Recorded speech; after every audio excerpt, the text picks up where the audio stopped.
What's up guys, Tito here, and today I'm hitting the streets of Galway to talk to street singers about their setup. Real people, real gear. Because here's the thing, you can be great at singing or playing your instrument, but if people can't hear you, they won't tip. So, let's hop in. Hey guys, how's it going? Today we are with Morally Grey. That's how I say it, right? Yeah, that's it. Is that correct? Exactly. Okay. Bang on. For how long have you been busking in Galway? Officially, I've been a busker here for the last 2-3 odd years. I did it on and off beforehand, but officially I've been here for the last 3 years, we'll say. Which amplifier are you using today? If we can see. Yes, I'll actually, hold on one sec. Not sponsored by any of us, but this is the Aroma acoustic guitar amp. It's a handy little thing. I got it for 80 quid and you get aux input and 2 regular jack inputs. It says for vocals and for guitar. So this is like a portable amplifier? It is, yeah. It's very lightweight. It's very I'd say probably 5 kg maybe. Very good for busking, not being carrying a whole huge setup with you, especially when you're on the move. If this amplifier broke tomorrow, what would be your next amplifier, or would you buy the same one?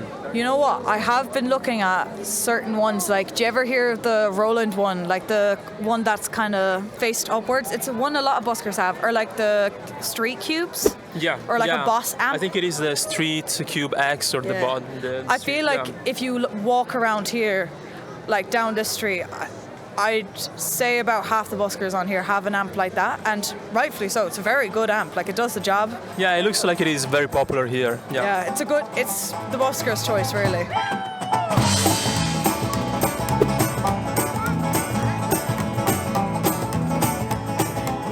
Okay, guys. So today I am with Spud. I really like the sound of this composition of the band. I think it's really a really nice sound balance. Oh, so I really like it. I want to ask you, which amplifier are you using today? The amplifier I'm using, I'm actually using a PA speaker because why not be ridiculously overkill? So it's a 12-inch PA speaker that I got a set of, and we only bring one out in the street because otherwise it'd be really, really too much. We use that, and then I have a power station that I use to power it rather than just using a regular amplifier. I've seen 3 microphones also. They also go through the, what do you call that one? The big one? Oh, so I actually run into a mixing desk, like a traditional mixing desk, so what you'd have in a venue. A mixing desk. Oh, yeah. Okay. So you have all the instruments that go to the mixing desk, and then you decide where they go, if in the big amplifier or in the small one. Exactly. So the way that this particular mixing desk works is it's a digital mixing desk. So there's no physical control. So it's all controlled from the tablet. So volume, gain, reverb, all the effects. I don't know how much nerd you want to go, but all of the control is from the tablet. One of the simple things that we do is that our instruments are all quite varied. A cajon, some of it covers some of the same place, but for the most part, a cajon kind of exists in its own frequency range. Yeah. Separate from the bass quite naturally. And then his guitar is quite trebly anyways. So I take a little bit of the bass out of the guitar anyways, and I take some of those frequencies out of the bass. Oh, I see. And that creates and carves space. So the acoustic instruments themselves just exist in their own territory, but I do a few EQ moves, and I use reverb and a little bit of delay. That also helps create space between the instruments so that everything... That is a lot of work, my God. Space. Yeah, you're a sound engineer also, other than a busker. I am, yeah. I actually do that sound engineering around town, so this is my nerd obsession. We have a sound engineer, okay?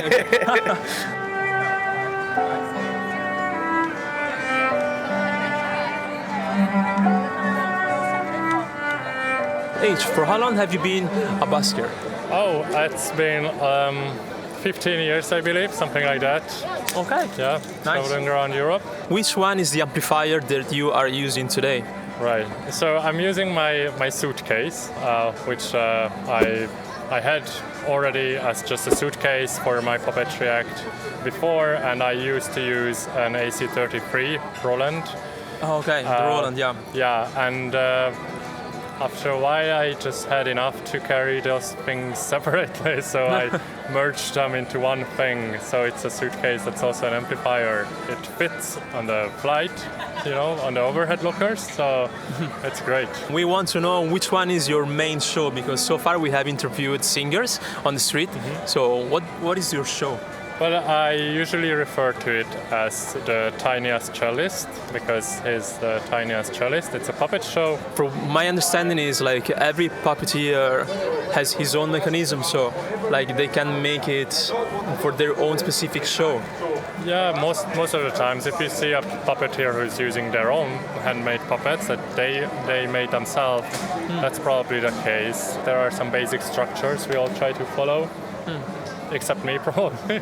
So, but yeah, you do need to tailor it to your needs. Let's go back to the amplifier. Like, is it like portable? Is it with batteries, or do you need like to power the amplifier with an external battery or something?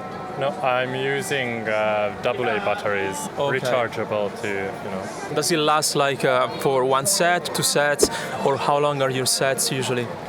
Well, I try to do, on a good day, I try to do like 4 hours altogether, and it usually lasts that long.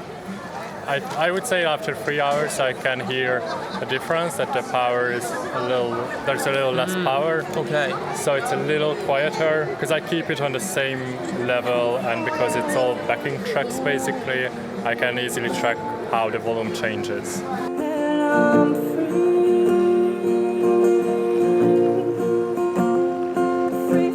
Today we are with Ashlyn. Ashlyn, which one is the amplifier that you are using today? I'm using the Roland Street Cube X. It's a portable battery rechargeable amp, so you just recharge your batteries between each session and then you can put them back into the amp each time. Okay. Yeah, it's very handy for the street. That's what we want as buskers, to have something portable and that can last long enough. Yeah. How long does it last? The battery life, it says it's around, if you have it on there's like 2 modes, there's a battery saver mode and a full mode. I normally just leave it on the normal setting, and it says it can last 8 hours, but it's always lasted no problem. Oh, you use the whole it day. in the normal setting? Leave it in the normal setting for me. Okay, yeah. okay. I have 2 inputs. The first one is my mic, and I have all of the equalizers just set to 0. I'm not too particular about that, but I do turn the reverb up quite a bit on my voice, so there's kind of a nice echo on that. And then the second line is the guitar input. I don't turn any effects onto the guitar. I also leave that one blank. But I sometimes turn the bass up a little on the guitar there, and I also put a little reverb and a little delay on the guitar. Okay. But regards to all of the EQ and stuff like that, I tend to just leave it at neutral. Oh, okay. Mostly. Oh, okay. Yeah. Was this your first amplifier? This actually wasn't my first amplifier. It was one very similar to this. It was an old vintage one that I got off my uncle down in Clare, and I'll be honest, it was falling apart. Let's be honest. Like it was on the way out. Like it was very much, we'll say, antique. Like, and then I had a bigger amp, which was originally for electrical drums. Then that broke, and to be honest, I then got this, and it's been doing me well ever since. Before this, I had an amp. It was much cheaper, my first amp, so I think it was €150. Okay. This one is a fair bit more, but this one works really well. The sound is super crisp, and it's really clear with the guitar and the vocals. Because it's 2 separate lines, you can balance it well. What is the most important thing, in your opinion? Like a good quality show, like a good sound in the show, or interaction with the people as well, or a mix of both?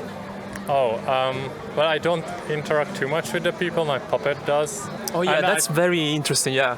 Yeah, so I feel like it's not me, but in a way it is me. Yeah, you do need to interact definitely, or like have some kind of presence. It's not just like stand there and like play for yourself. Music or puppetry or any genre of art forms. But I do see a difference between like the quality of sound as well. You need to find that balance where you are loud enough but not too loud for other buskers or businesses. So I see some buskers really try to not upset anyone, and they really keep it down, but then it's really hard to catch the attention, even though they could be really great buskers. Yeah. And I do see overkill as well, where people think that you need to be really loud, but then the audience won't get as close to you because it's actually like too loud, Yeah. So yeah, you need to find balance, and the quality of sound definitely helps. When I'm busking, I tend to just try sing the songs at the best quality I can, and the volume, I guess, has to be loud enough as well so that people can hear me, but I don't really get that much of a crowd. People normally just listen as they're passing by. So for me, I just try to sing the songs with the best quality I can. A big part of busking as well is like the personality. The amount of people who would come up to me and just, just ask about myself. I'll just have like small conversations with them. Even just that. And the fact that someone talked to them and, gave them the attention and it made their day, and they'll just throw a bit of quid. I'll tell them, oh, you don't have to do that. But they genuinely love talking to someone who can just give them like a good conversation, bit back, like, and the two of them paired, it makes for a very good combo, very yeah, it is true. A very Maraca-like pocket, like, Yeah, it's true.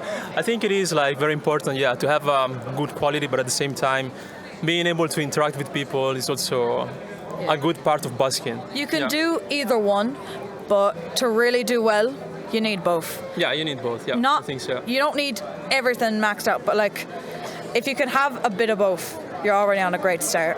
Yeah. That would be what I would tell most people. Well, that was even more interesting than I thought it would be. Here's the big takeaway. Most people, including myself, started with what they already had without thinking about getting the best gear. As Morally Grey said, we don't need to max out our setup, and also it is important to find a good sound balance so that we can deliver the best quality.